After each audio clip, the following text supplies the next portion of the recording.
How's it going, guys? In today's video, I'm going to briefly show you how to do a network reset on your HP OfficeJet Pro printer. Now, this applies to all HP OfficeJet Pro printers that look like this. They all have different names and numbers depending on where they were sold in the world. You might have a 22E, 20E, 25E, 35E, so on and so forth. So anyway, let's get straight into it. We're going to be doing this from the screen over here.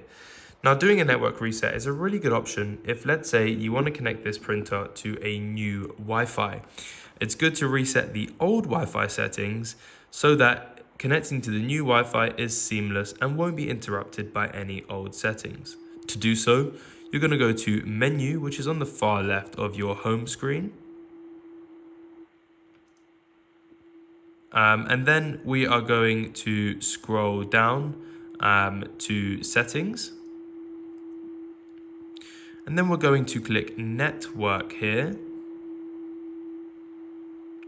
And then we're going to scroll all the way down to Restore Network Settings. We're going to click that. And it's going to ask us, are you sure you want to restore the original network settings of the printer? Network settings, including proxy settings and administrator password for embedded web server, will be reset. And I'm going to click yes there. So that will take a couple of minutes, maybe even sometimes as quick as 30 seconds. And once that's reset, if you were previously connected to Wi-Fi, you'll know it worked when this starts flashing, because that means you won't have any Wi-Fi settings or connections. Once it's reset, you can then go ahead and reconnect it to Wi-Fi. So you can click Wi-Fi up here. Make sure it's on, and then you can start the Wi-Fi setup wizard. And that will show you the full Wi-Fi connection process. If you want to learn how to connect this to Wi-Fi properly, please click the link in the description.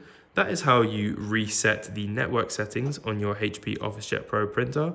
I hope this helped. If it did, please consider subscribing. Have a fantastic day. I've been your Professor Printer, and goodbye.